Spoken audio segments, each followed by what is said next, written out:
Selamat pagi, perkenalkan nama saya Marta Yurika Nugrahani dari PJJ Manajemen. Di sini saya ingin mempresentasikan mengenai bagaimana upaya pemerintah Indonesia dalam mengatasi kondisi dan juga keluar dari middle income trap. Untuk yang pertama, saya akan menjelaskan terlebih dahulu apa itu middle income trap. Middle income trap merupakan kondisi saat sebuah negara berhasil keluar dari status berpendapatan rendah, tetapi tertahan di kelompok pendapatan menengah yang disebabkan oleh melambatnya laju pertumbuhan ekonomi. Middle income trap yang kita rasakan pada saat ini seperti penghasilan yang stagnan, biaya hidup yang naik, dan juga mobilitas sosial yang pendek. Kemudian, apa yang menjadi penyebab dan juga faktor pendukung middle income trap? Yang menjadi penyebab middle income trap adalah biaya produksi yang sudah tidak lagi murah untuk menarik investor yang mencari tenaga kerja yang murah, namun kualitas inovasi dan juga teknologi belum cukup tinggi untuk bersaing dengan negara maju. Kemudian yang menjadi faktor pendukung middle income trap ini adalah masih adanya ketergantungan terhadap komoditas mentah yang bergantung pada harga global dan tidak menyerap tenaga kerja secara luas. Selain itu juga masih rendahnya investasi manufaktur dan teknologi, sehingga Indonesia terjebak dalam middle income trap. Berdasarkan hasil survei Lembaga Penyelidikan Ekonomi dan juga Masyarakat Fakultas Ekonomi dan Bisnis UI pada tahun 2024, hanya 17% penduduk Indonesia yang tergolong stabil di kelas ini, dan angka tersebut terus turun dari 23% pada tahun 2018. Sehingga dapat diartikan bahwa mayoritas kelas menengah Indonesia sangat rentan jatuh ke kelompok rentan miskin.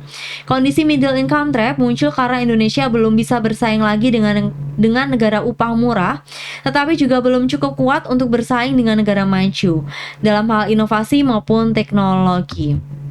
Dan saat ini Indonesia termasuk dalam kategori pendapatan yang seperti apa? Berdasarkan klasifikasi Bank Dunia, Indonesia pertama kali masuk ke dalam kategori negara berpendapatan menengah itu pada tahun 2004. Kemudian Bank Dunia membagi negara berdasarkan GNI per kapita ke dalam 4 kategori, yakni berpendapatan rendah, menengah bawah, menengah atas, dan berpendapatan tinggi. Kemudian pada tahun 2020 Indonesia sempat naik kelas menjadi negara berpendapatan menengah atas, tetapi kemudian turun lagi sebagai dampak dari pandemi COVID-19. Kemudian pada tahun 2023, status negara menengah atas kembali diraih oleh Indonesia dan bertahan hingga sekarang. Tentunya dalam menghadapi middle income trap, Indonesia menghadapi beberapa tantangan. Dan tantangan bagi Indonesia semakin berat karena adanya perang dagang Amerika Serikat dan juga Tiongkok yang semakin panas sejak tahun 2024. Yang mana perang tersebut mengguncang rantai pasok elektronik. Tentunya hal ini membuka peluang besar bagi Indonesia dengan pasar besar dan sumber daya yang melimpah untuk keluar dari middle income trap. Karena Indonesia sebagai pemasok nikel terbesar di dunia. Dan di balik tantangan tersebut, Indonesia tentunya juga melakukan usaha untuk menghadapi middle income trap. Usaha yang dilakukan oleh Indonesia adalah mengeluarkan berbagai peraturan dan juga kebijakan agar terhindar dari middle income trap. Seperti Permen ESDM nomor 11 tahun 2019 yang melarang ekspor biji nikel mentah. Hasilnya, nilai ekspor produk nikel terolah melonjak hampir 5 kali lipat dalam 4 tahun terakhir ini. Selain itu juga Undang-Undang Cipta Kerja pada tahun 2020 dikeluarkan oleh pemerintah Indonesia yang mana telah menyederhanakan 79 undang-undang untuk menjadi satu kerangka besar yang bertujuan untuk mempermudah investasi dan penyesuaian pasar tenaga kerja. Kemudian yang dilakukan oleh pemerintah Indonesia terhadap middle income trap terbagi menjadi 3 kebijakan. Yang pertama kebijakan fiskal, kebijakan moneter, dan juga kebijakan utang luar negeri. Dan tentunya setiap kebijakan ini pemerintah memiliki langkah-langkah tersendiri untuk mengatasi middle income trap. Untuk yang pertama, saya akan menjelaskan terlebih dahulu mengenai kebijakan fiskal, di mana pemerintah melakukan kebijakan fiskal untuk inovasi. Seperti yang kita tahu, kebijakan fiskal diperlukan sebagai alat koreksi pasar. Akan tetapi, pemerintah Indonesia perlu menuju insentif fiskal yang bersifat market driven untuk menciptakan inovasi menjadi kebutuhan industri yang tidak hanya sekedar beban biaya produksi, tetapi juga upaya untuk menurunkan resiko investasi, inovasi, dan juga pengembangan teknologi. Yang kedua yaitu insentif fiskal R&D. Pemerintah mengeluarkan PMK nomor 153 tahun 2019 yang mana mengatur mengenai kebijakan super tax deduction untuk kegiatan penelitian dan juga pengembangan. Dan melalui kebijakan ini, perusahaan memperoleh pengurangan penghasilan bruto hingga 300% dari biaya yang telah dikeluarkan. Kemudian yang ketiga yaitu hilirisasi industri dan ekonomi hijau. Saat ini arah kebijakan fiskal terfokus kepada kedua hal tersebut, yang mana dimanfaatkan untuk mendorong pengolahan sumber daya alam, khususnya nikel sebagai bahan baku baterai kendaraan listrik.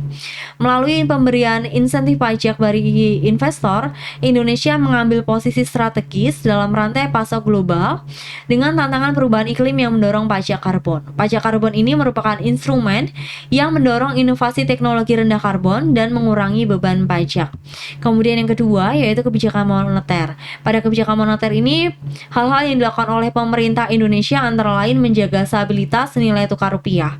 Tentunya Bank Indonesia mengoptimalkan kebijakan menjaga stabilitas nilai tukar rupiah ini secara terukur, dan hal itu dilakukan untuk memperkuat intervensi di pasar luar negeri, domestik, dan juga pembelian surat berharga negara. Selain itu, menjaga stabilitas nilai tukar rupiah dilakukan juga untuk memastikan kecukupan likuiditas. Namun, diperlukan juga adanya koordinasi untuk memperkuat ketahanan ekonomi nasional dan kepercayaan pasar. Yang kedua yaitu mencapai stabilitas inflasi. Nah, untuk mencapai stabilitas inflasi, pemerintah perlu melakukan pengendalian inflasi yang membuat Bank Indonesia tidak perlu menaikkan suku bunga secara berlebihan sehingga pembiayaan lebih rendah dan investasi meningkat. Yang ketiga yaitu memperkuat inklusi dan literasi keuangan. Nah, optimalisasi literasi keuangan dapat membawa manfaat dalam meningkatkan tabungan dan investasi domestik, memperkuat pasar keuangan nasional. Nah, kenyataannya indeks inklusi keuangan ini meningkat. Hal itu bisa ditunjukkan dengan semakin meluasnya akses penggunaan layanan keuangan formal. Tetapi sebaliknya, penggunaan literasi keuangan tumbuh lebih gradual. Dan fakta tersebut menunjukkan adanya gap antara perluasan inklusi dan juga penguatan pemahaman literasi. Dengan memperkuat inklusi dan juga literasi keuangan, maka Indonesia akan memiliki peluang yang lebih besar untuk keluar dari middle income trap. Nah, kemudian yang terakhir yaitu kebijakan utang luar negeri, di mana pemerintah melakukan beberapa hal, yakni mengalokasikan utang untuk investasi produktif. Nah, pengalokasian utang ini menghasilkan manfaat ekonomi jangka panjang seperti pembangunan infrastruktur, pendidikan, pengembangan, dan juga inovasi teknologi. Dalam penelitian, pembiayaan utang dapat memperkuat kondisi fiskal jangka panjang untuk menghindari defisit dan juga resiko keberlanjutan hutang. Sehingga penting bagi negara untuk memastikan efektivitas pengelolaan investasi publik agar dapat menciptakan ekonomi jangka panjang dan tanpa menambah beban hutang. Yang kedua yaitu meningkatkan efektivitas dan efisiensi penggunaan dana utang. Nah, peningkatan efektivitas dan efisiensi penggunaan dana utang ini dibutuhkan pengawasan yang ketat oleh pemerintah terhadap proyek yang dibiayai oleh hutang, evaluasi berkala dan transparansi serta akuntabilitas penggunaan dana. Pemerintah juga perlu melakukan upaya untuk pelunasan hutang yang lebih terstruktur dan juga membuat anggaran keuangan yang disiplin untuk pengelolaan arus kas.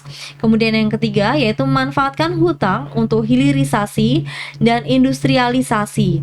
Nah, dua program ini menjadi hal yang penting dalam pembangunan pemerintah untuk meningkatkan nilai tambah produk dalam negeri dan juga membuka lapangan pekerjaan yang lebih luas. Dana utang dari luar negeri dioptimalkan untuk menunjang program tersebut menjadi penguat rantai pasok domestik. Kemudian yang terakhir, menggunakan utang dalam transfer teknologi dalam peningkatan kapasitas EDM.